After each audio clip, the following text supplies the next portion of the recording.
put the American dream far out of reach. Today, the average black family has just 1/10 the wealth of the average white family, while the gap between white and black in home ownership is now larger than it was in 1960. These long-standing inequities are compounded by the converging crises we face as a nation. Americans of color are being infected by and dying from COVID-19 at higher rates. 1 in 10 black Americans and 1 in 11 Latino workers are currently unemployed. By some estimates, 40% of black-owned businesses have been forced to close for good during the COVID crisis.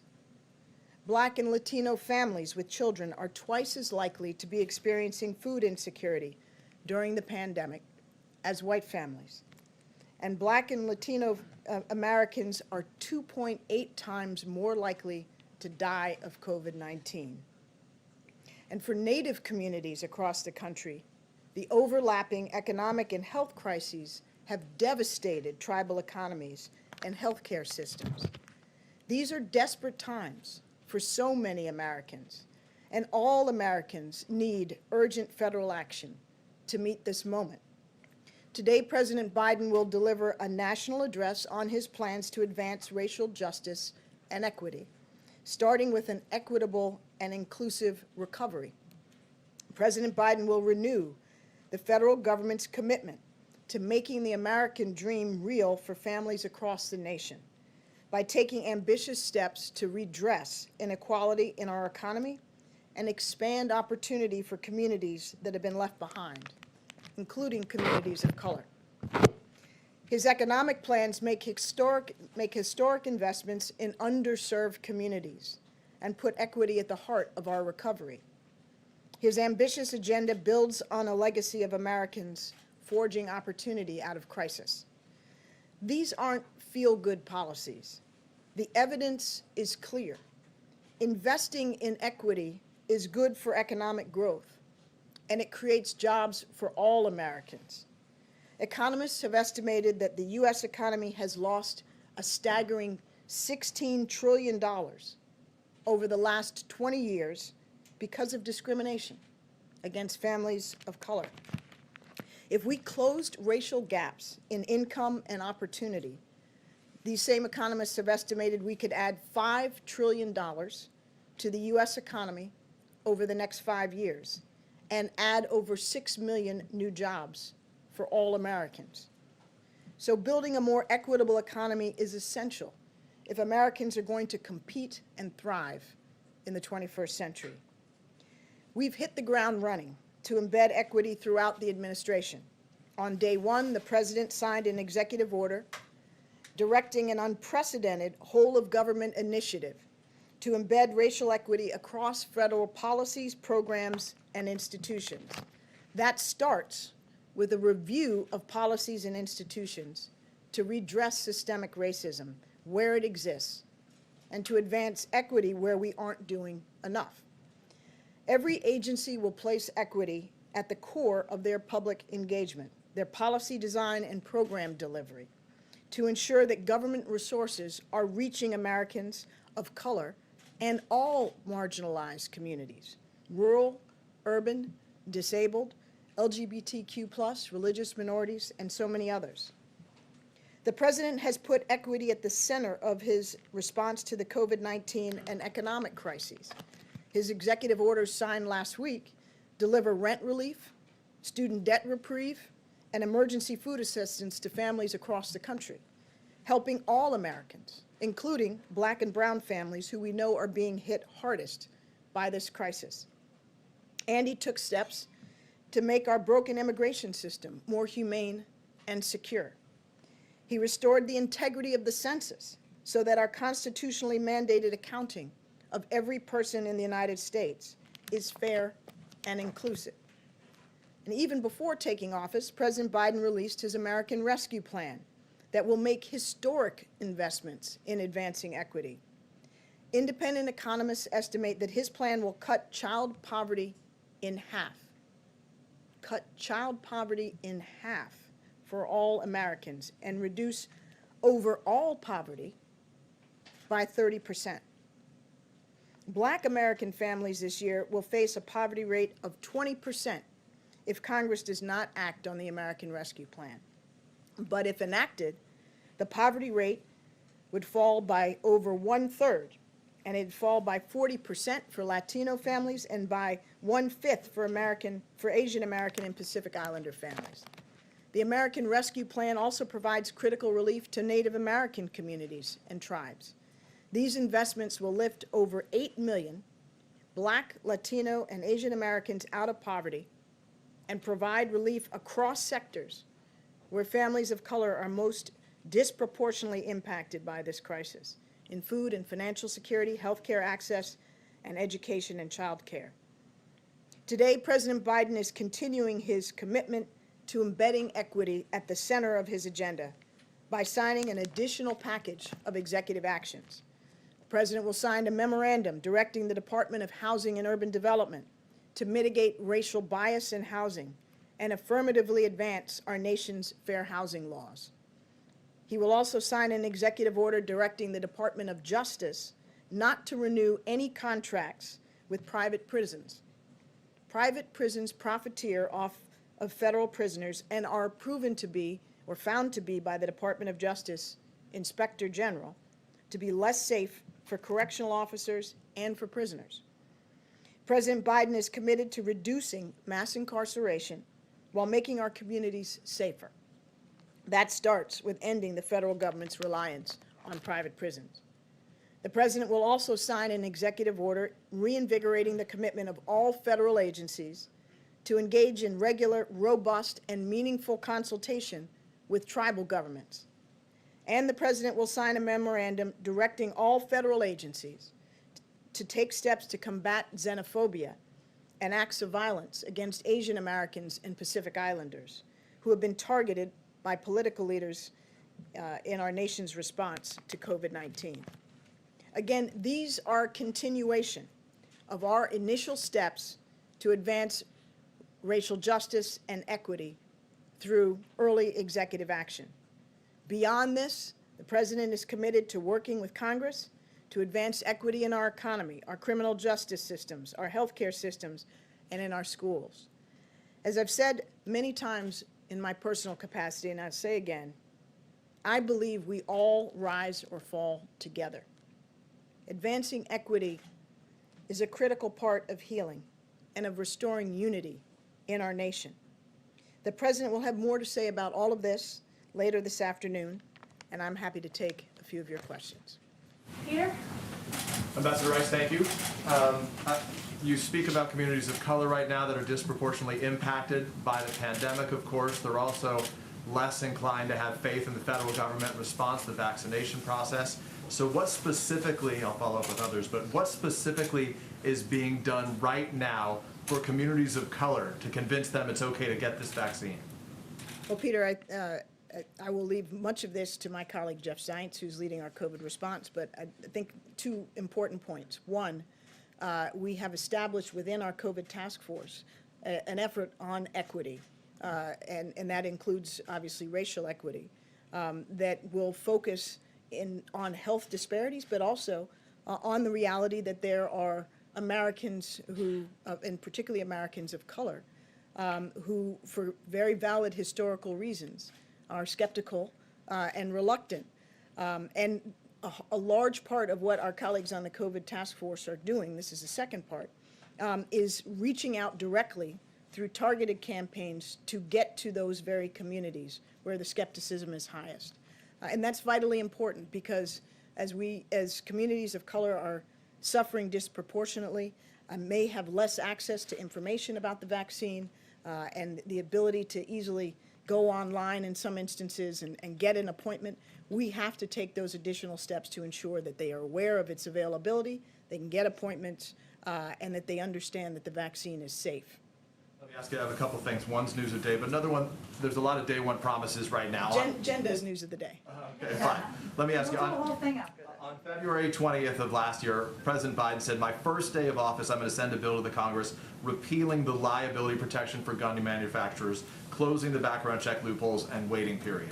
So what happened to that day one promise? Well, I think you've seen that we have rolled out an unprecedented number of early executive actions. And as you've heard Jen say and many of my colleagues say, this is just the beginning.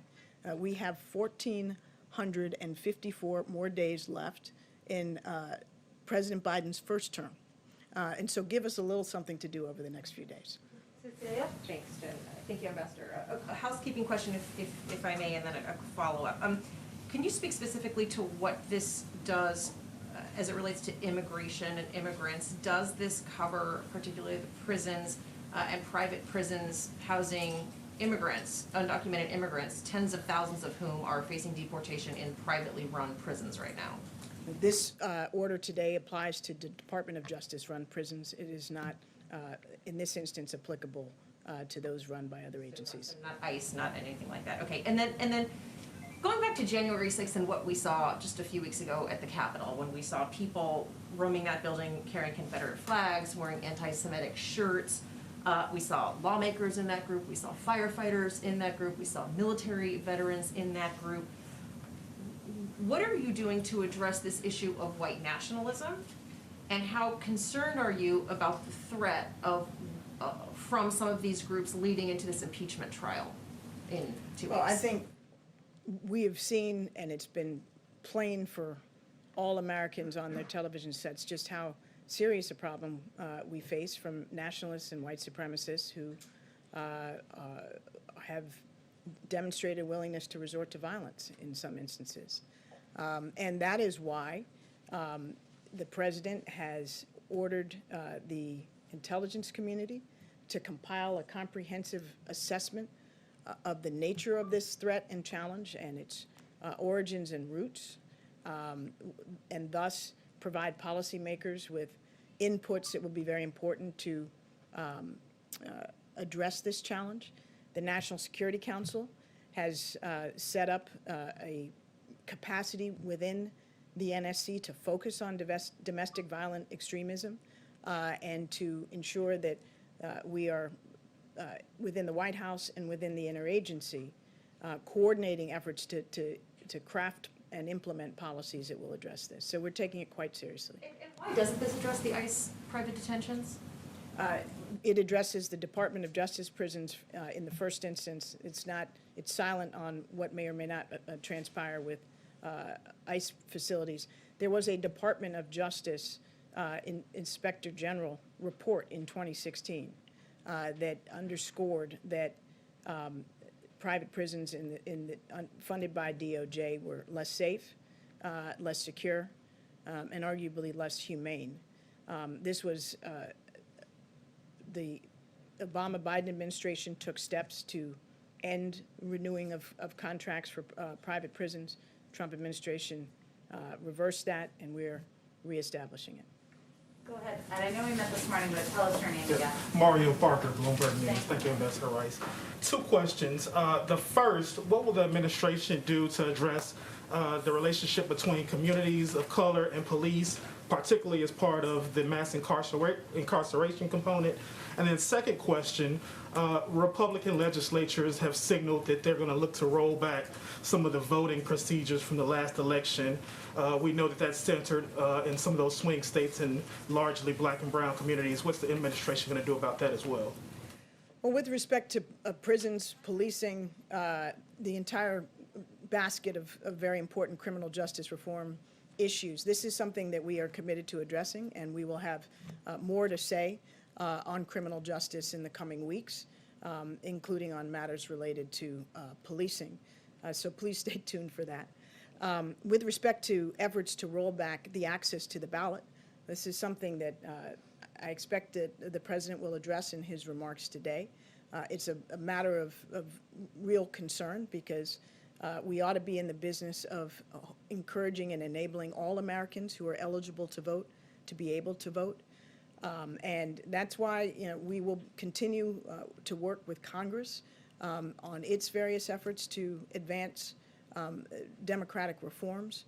There's legislation on the Hill that would move us in that direction, including restoring and revitalizing the Voting Rights Act. Jonathan, you'll have to be the last one. But Susan will come back, I'm sure. You gonna let me come back? We'll welcome you back. Go ahead. Thank you, Ambassador. These measures here are executive actions, which of course could be overturned and reversed by a future president. Can you talk about what steps could be taken to codify these, to make them permanent, whether it's private prisons or other measures, so they could not be undone by a future president? Yeah, well, Jonathan, as you know, to codify something and make it lasting in law requires that Congress, both houses of Congress pass it and that the president sign it. And for this, as well as many other things, there will be areas where legislative actions are the best and most durable approach. There'll be some instances where, in advance of legislation or efforts to achieve legislation, it's wise to take executive action. So I don't think we should assume that by doing something by executive action, where it may also be appropriate to seek legislation, that we wouldn't do it. We have a very full legislative agenda. The president's first priority is enacting the American Rescue Plan, as well as getting our nominees confirmed, and we'll be focused in the next few weeks on that. Thank you, Ambassador Rice. Thank you, Jen. Thank you, everybody.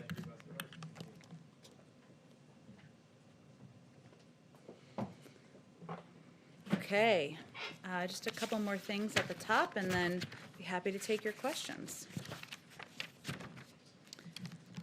The president and his team have been working around the clock over the past 6 days to make meaningful progress on vaccinating as many people as possible. As we've talked about in this room before, increasing the vaccine supply and building increased cooperation between the federal government and state and local leaders on the ground is key to getting that done. The president will speak later today on those efforts and provide an update on his team's work to bolster the vaccine supply available so that we can in turn get more shots into Americans' arms as quickly as possible. And I'll also add, as many of you have reported, there are some calls this afternoon with governors to brief them on these plans and give them an update on how we will continue to work together even more efficiently. Couple other things. Earlier today, the first female vice president swore in the first female secretary of the Treasury. What's that for history? Dr. Janet Yellen. Today, of course, is a pretty historic day. And this afternoon, the vice president will make her first visit to a federal agency, the National Institutes of Health, where she and the second gentleman, will receive their second dose of the Moderna vaccine.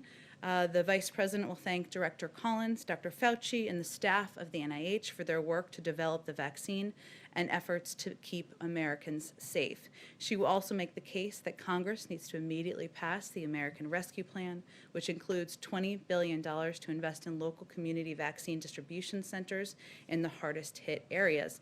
Her remarks on the vaccination at NIH will be live streamed on the White House YouTube channel, so you can all tune in for all of that. Okay, Jonathan, kick us off. Thank you, Jen.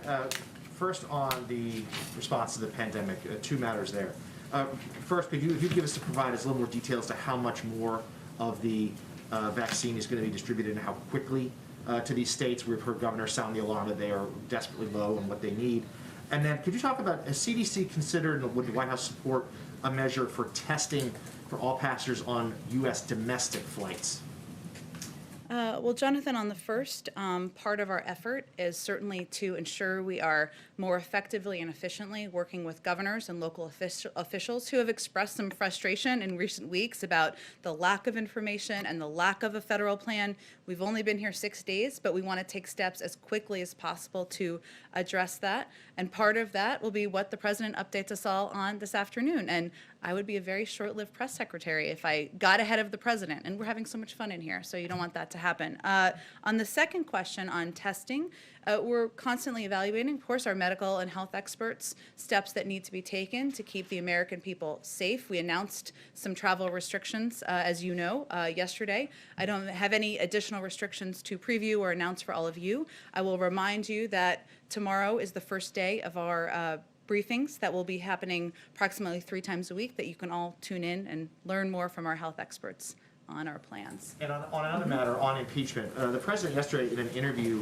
said that he did not believe that former President Trump would be convicted and therefore removed from office, but said he felt like the trial had to go on anyway. Could you please explain what he meant by that? Sure. Well, let's put this in context of last night. So last night, the House impeachment managers delivered the articles of impeachment to the Senate with a dramatic walk over, as you all carried on television.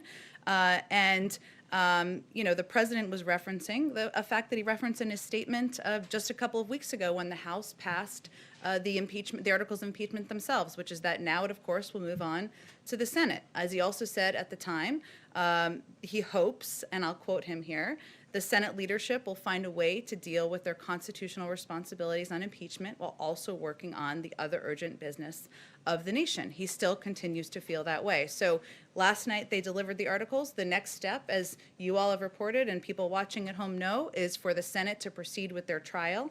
He's going to allow them to move forward at the pace and manner that the leaders in the Senate determine, and I can promise you that we will leave the vote counting to leaders in the Senate from now on. Last follow-up, and then hand off. On this, though, why is the president so reluctant to express his personal opinion as to what happens here? We understand he's not in the Senate anymore, but he is the leader of the Democratic Party. Why won't he say what he believes should happen?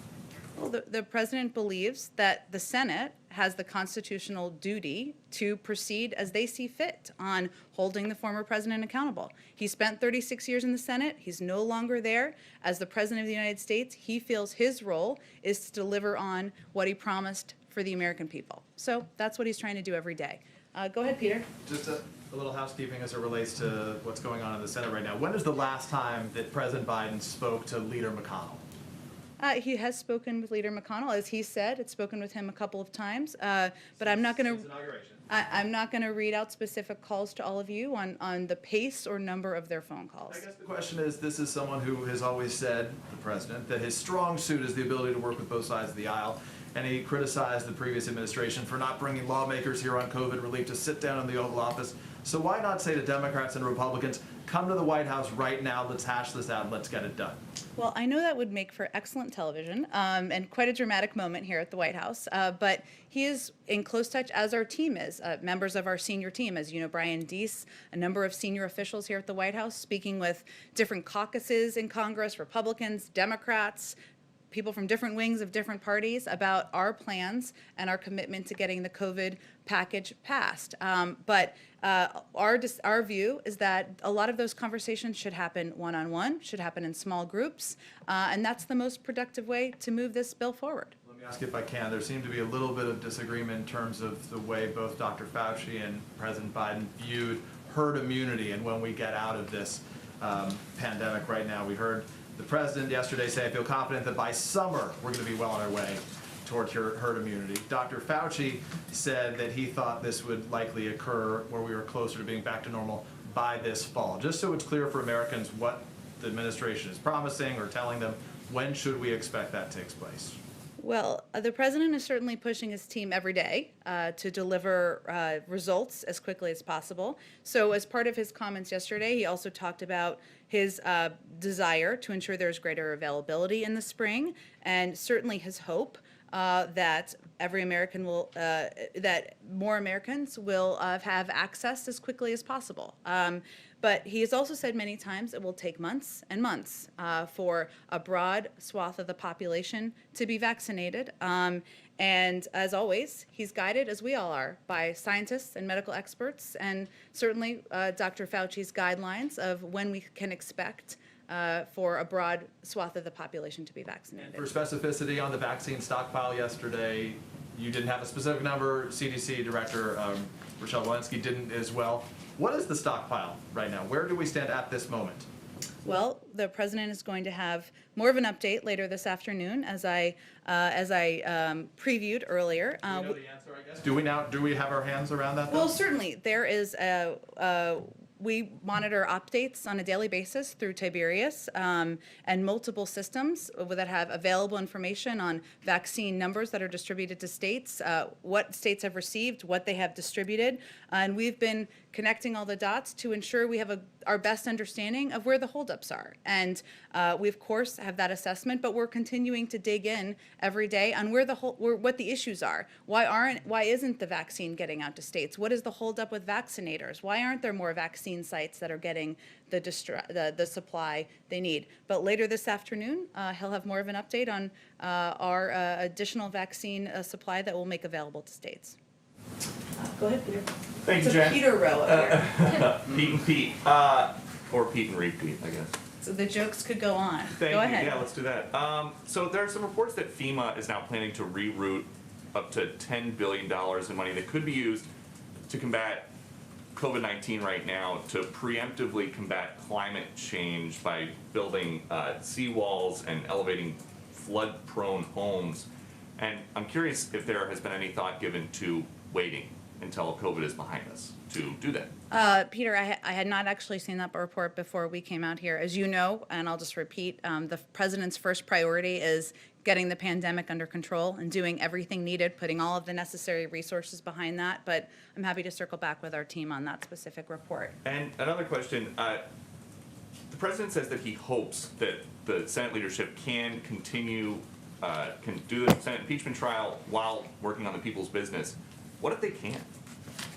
Well, as president, you always have to be hopeful, of course. That's your role as a leader, to push leaders, push Democrats and Republicans to make more progress. But, you know, I think what the president will continue to do privately in his conversations with members of Congress, Democrats and Republicans, and publicly, is make the case for the cost of inaction. I think he doesn't feel that the Democrats and Republicans in Congress have the space and the time to wait, that there's an urgency that the American people are going to continue to push members who are representing them on. And so I don't think he feels there's an alternative other than them to move forward with urgency. And then just one more, the riots in Portland and the violence in Portland recently, there was some discussion earlier about the January 6th rioters being reviewed by the DNI as domestic violent extremists. Are the rioters in Portland also being viewed through the same lens, or is that something different as the White House sees it? I think you and I talked about this yesterday and conveyed that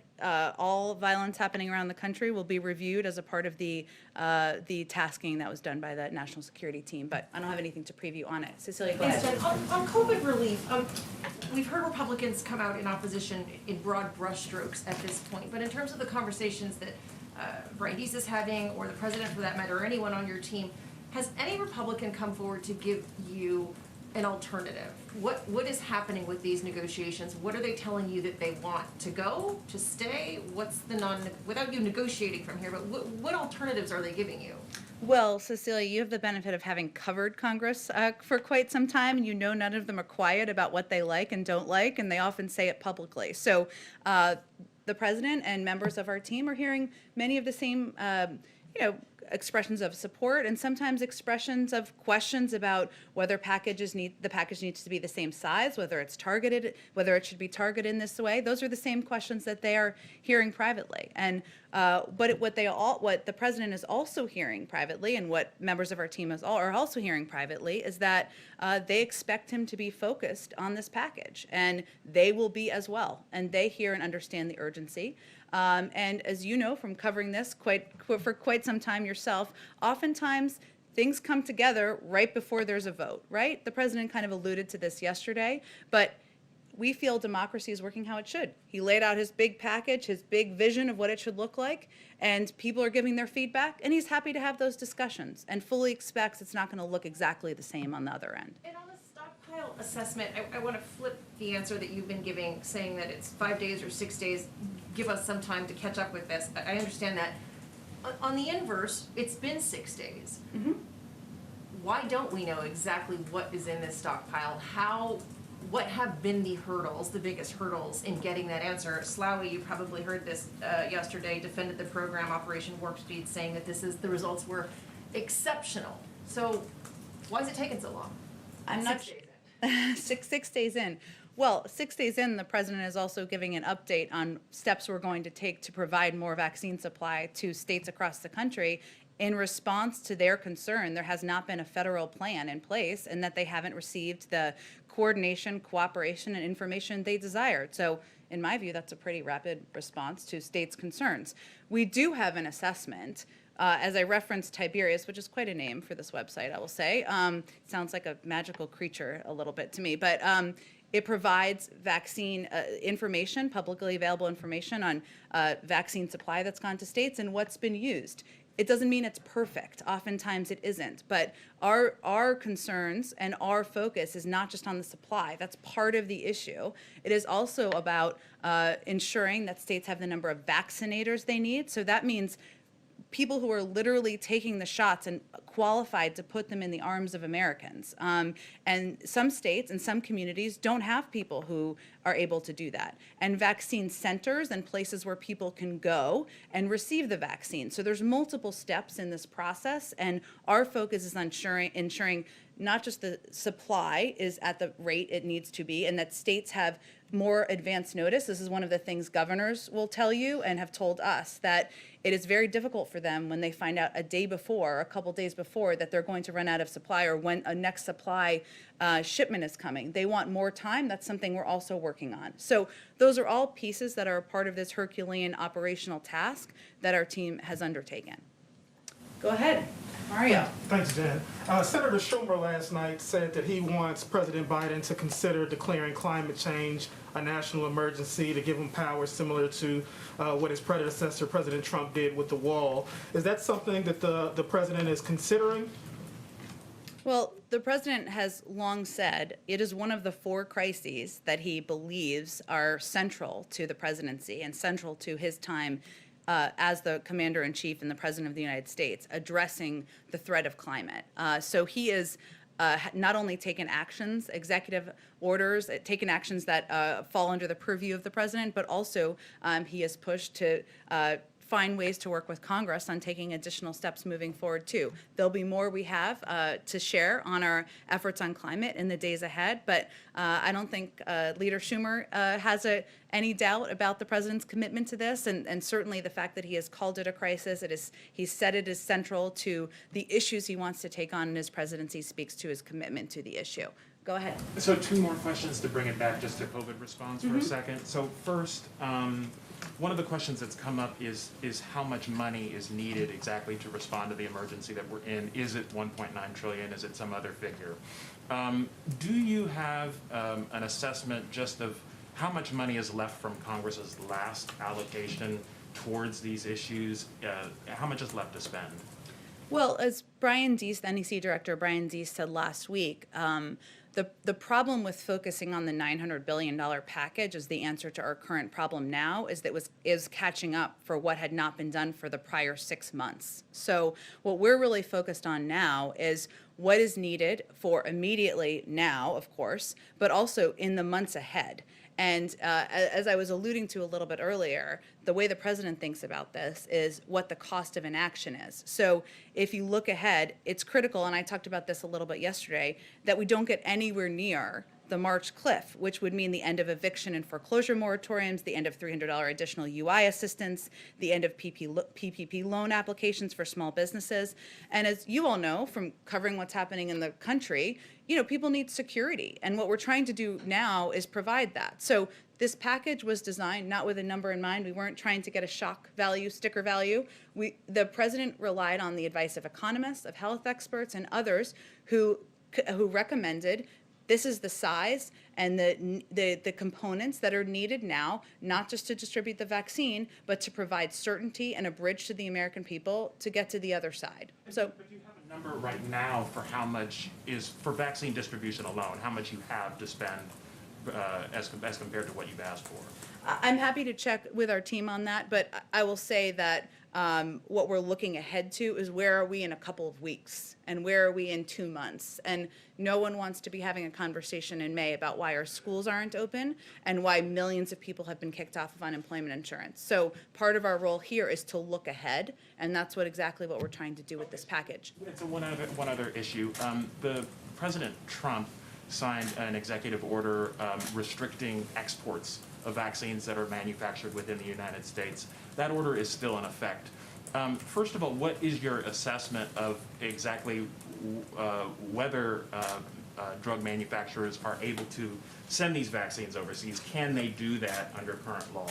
And two, will you take any action to reverse that executive order? That's a great question, and we've talked about obviously rejoining the World Health Organization and ensuring we are a partner to the global community on this effort only makes us safer and the American people safer, but I'd have to check on the specific export question for you. Go ahead. Jen, the national COVID strategy the administration released just a couple of days ago says that, quote, the United States will accelerate the pace of vaccinations by encouraging states and localities to move through priority groups more quickly. What is more quickly? How should governors interpret that? And will you provide more detailed guidance to state and public health officials on how they should be going through these priority groups? Well, the answer is yes, and part of our effort, as I mentioned, there was a call with governors this afternoon to provide an update on vaccine supply and steps we're taking from the federal government to ensure they have not just the information they need, but also the access to supply they need. And in terms of the pace, the guidelines will of course be publicized by the CDC. They have their first briefing tomorrow. We'll see if they have an update on that. But really what we're all trying to endeavor to do is ensure that we have not just more supply, but more vaccinators, as I noted, more people in communities who can vaccinate, more centers and locations that can provide these vaccinations. So all of those components will lead to expediting. We're not asking states to do this on their own. In fact, we are trying to reset and be partners here in a more effective way than we've seen over the last 10 months. Health officials seem to be recommending now double masking. Is that something that the White House would like to see? I've seen some of those reports. I haven't seen that come officially from the CDC, but again, I'd encourage you to ask them that question tomorrow, and I'd refer to them for any new guidance on that front. Go ahead. Hi, regarding the Defense Production Act, what is the timeline for ramping up production of supplies, specifically specialized syringes? And has the administration been in talks with any specific companies or manufacturers? It's already been invoked and underway, so those discussions and efforts to ramp up production are already underway. They started as of less than 24 hours after the president signed that executive order and made that announcement last week. I don't have any specific companies, I don't think, to kind of preview or read out for you, but I'm sure we can follow up and see if there's more specifics to provide on the specific companies. Department of Defense considering plans to deploy military, National Guard to help with the vaccinations, be those vaccinators in communities that are underserved? Well, certainly the government, across the government, everyone is going to play a role in COVID and addressing COVID and getting the pandemic under control, but in terms of their specific plans, I would send you to the Department of Defense. On behalf of the radio pool, Sure. The administration's, this is for a reporter who can't be in the room, what are the administration's plans for Guantanamo and restarting military trials for detainees, one case announced last week? I don't have anything new on that. I'm happy to follow up on that for you as well. Go ahead. I just wanted to circle back to Peter's question.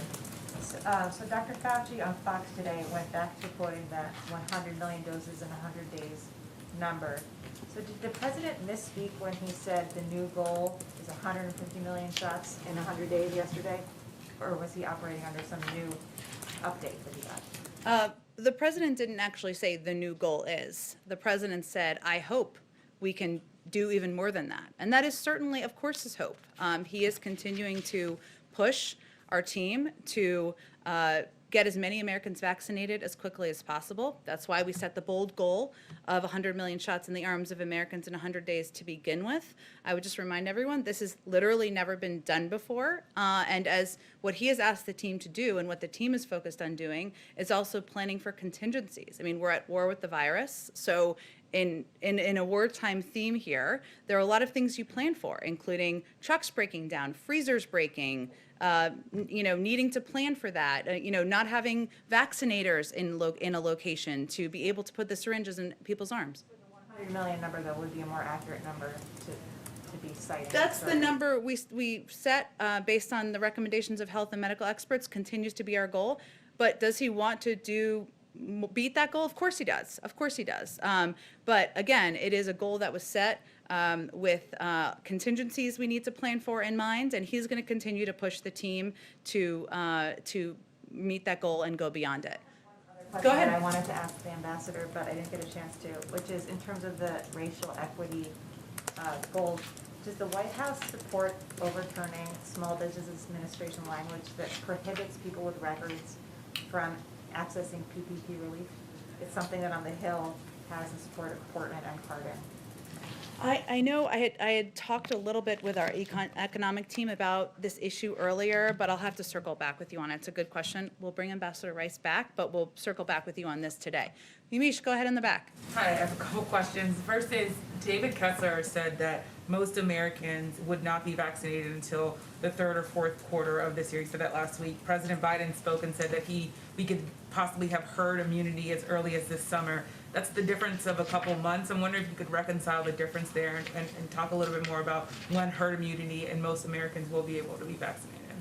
Well, it's sort of similar to what Peter asked a little bit earlier, but what the president is of course pushing his team to deliver results, and his goal is to ensure there is a greater availability in the spring and that it continues to improve in the summer. Everybody won't be eligible this spring, as you all know, even as the CDC continues to provide updated guidance. But he would certainly defer to health and medical experts, and obviously the guidance of Dr. Fauci on when we may be at the pace of reaching herd immunity. But, we will continue to update as more progress is made, what the goals look like.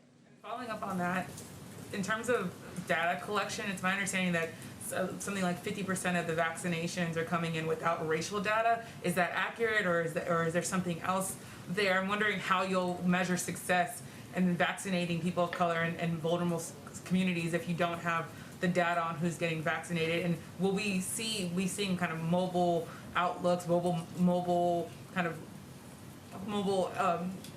outreach to those communities in terms of vaccines? When might we see that?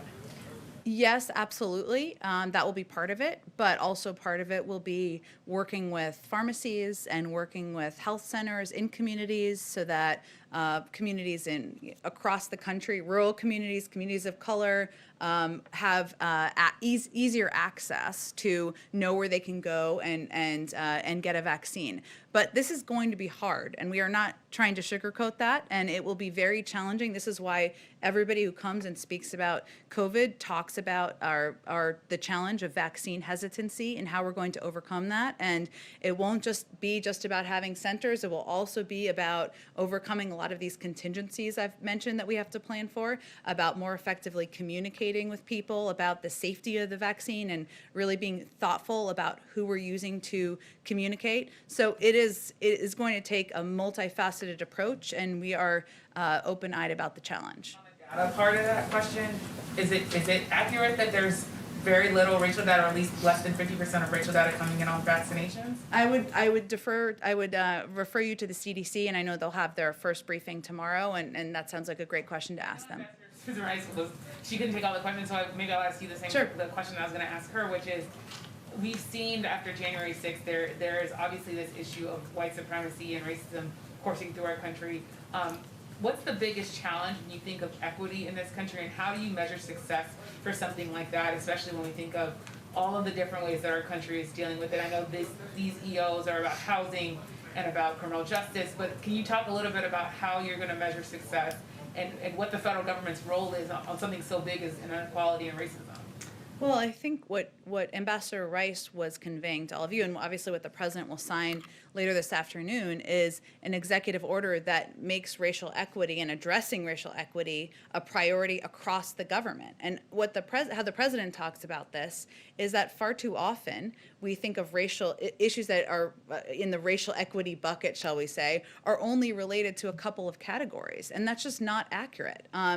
We need to address racial equity in terms of health disparity. We need to address it in terms of access to lending and to loans. We need to address it in terms of biases and discrimination as it relates to housing. And so what this executive order will do will make it a priority and infuse expertise and personnel to ensure we are addressing issues that impact communities of color across the country every day, and not just every few months when it's an issue that comes up and prompts questioning.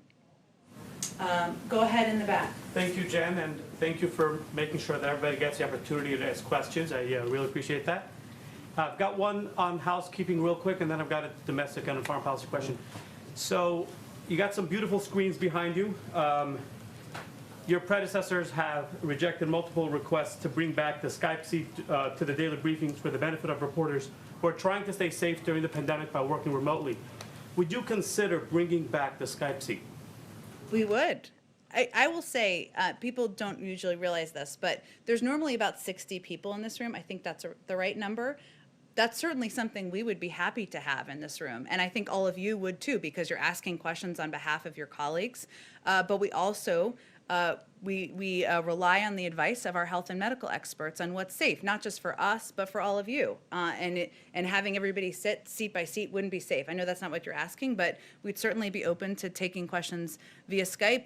I took some questions on Twitter the other day. We're gonna try to take some questions from the American people that they ask on YouTube. And so we'll continue to look for ways to not just bring back the daily briefing, but to take questions from more reporters and people. Okay. During the campaign, this is the foreign policy question. During the campaign, Mr. Biden had said that he would give benefits to the Palestinians, but he didn't specify anything that he would ask any concessions. So the question is it the belief of this administration that the Palestinians don't have to make concessions to get funding or a consulate? Well, I think I've talked about this particular issue enough in my old days at the State Department to know I'm going to defer to our national security team and the State Department and Jake Sullivan on any more specifics. Obviously, the president's view continues to be that a two-state solution is the only path forward, and that that continues to be the position of his White House and administration. Finally, this is on behalf of a colleague who's not able to be here today due to social distancing. Does the president believe he can attain unity with the 74 million Trump voters while urging his allies in the Senate to hold an impeachment trial after his predecessor has already left office? Well, the president's belief is that he was elected by 81 million Americans, in part because they believed that he was somebody who could help bring the country together, unify the country around addressing the crises that we face. And when he talks every day, nearly, about getting the pandemic under control, putting people back to work, he's not just speaking to people who voted for him. He's speaking to all of the American people, including the 74 million who didn't vote for him, and certainly addressing the pandemic, ensuring that people don't worry about the health and safety of their grandparents, of their sisters and brothers, getting kids back to school. That's not a partisan position. That's a leadership position, and one he's taking because he wants to make sure he's delivering for all of the American people. Go ahead, all the way in the back. I'm Marek Volkowski from Polish Radio. The president spoke with Chancellor Merkel yesterday. Mm-hmm. But the readout from the phone call doesn't mention Nord Stream 2, the pipeline from Russia to Germany. Mm-hmm.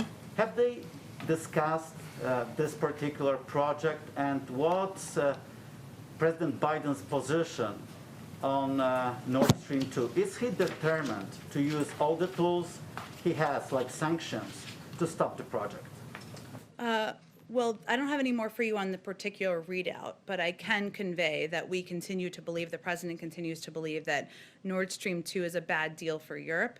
We're aware that the previous administration imposed new restrictions on activities related to the pipeline under the National Defense Authorization Act, and we will be reviewing those measures. And so he looks forward to continuing to consult with our European partners on this issue, and if there's more to share on his conversation with Chancellor Merkel on it, we will certainly circle back with you more directly. Let me just get to everybody. Go ahead. Thank you, Jen. This is just following on from Yumish's question earlier. We heard the president yesterday say that anyone who wanted to get a shot would be able to get one by spring, and that we would be well on our way to herd immunity by summer. I'm wondering how we can make those projections, and we don't know what the national stockpile is, when the CDC director says that supply won't increase until March, and when we're still having these enormous distribution problems in the different states.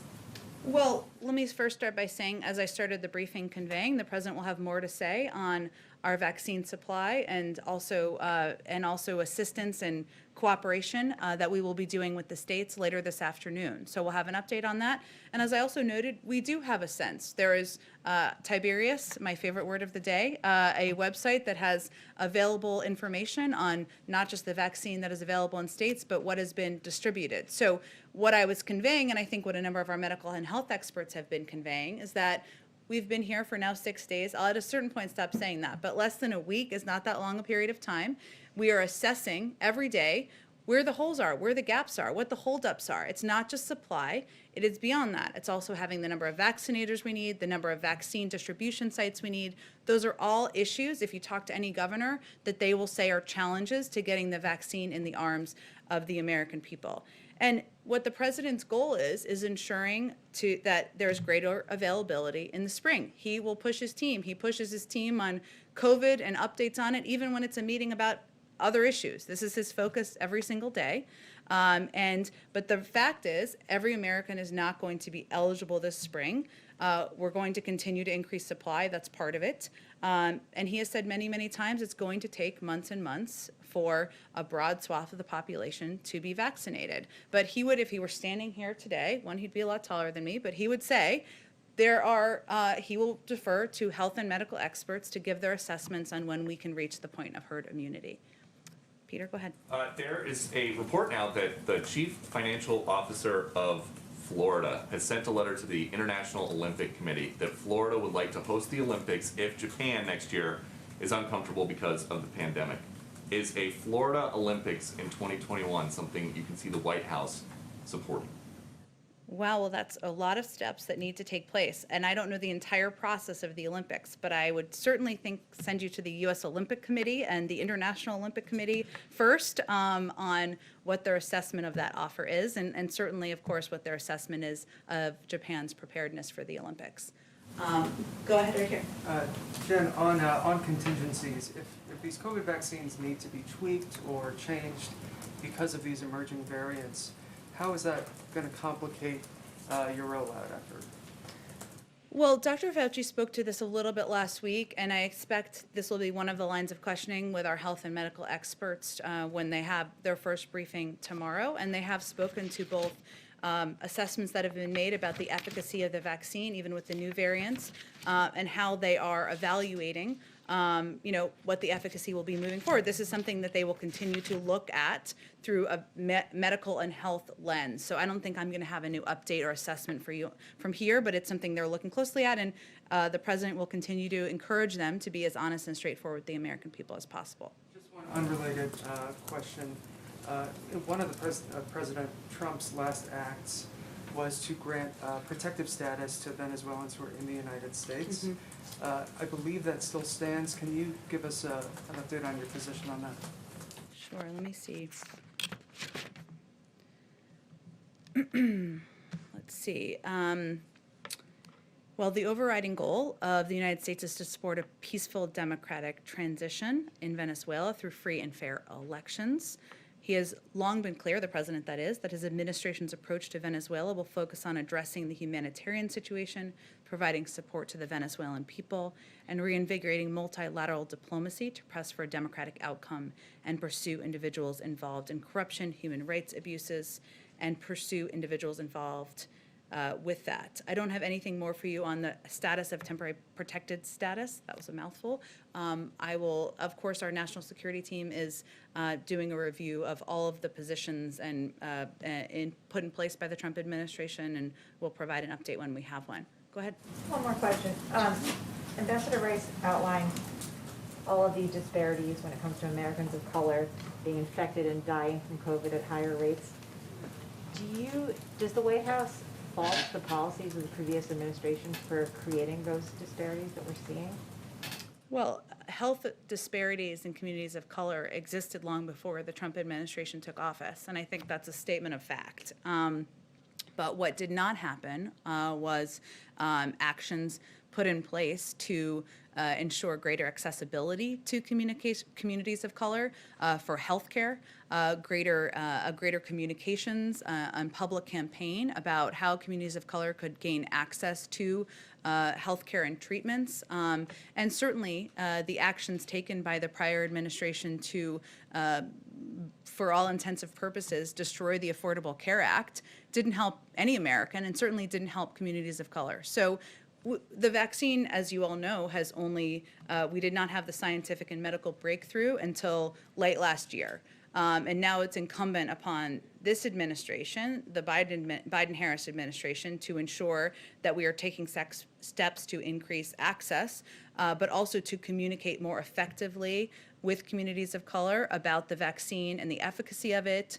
And that certainly is a primary focus. That's one of the reasons why Dr. Marcela Nunez-Smith is leading a COVID task force and is a pivotal part of the COVID team. And I will say, from being on the transition, she wasn't a person who was, aside from by reputation, but she wasn't known by then President-elect Biden previously, but he was so impressed with her as a member of the COVID advisory task force that he felt personally it was important to have her as a pivotal member of the team to address exactly this issue.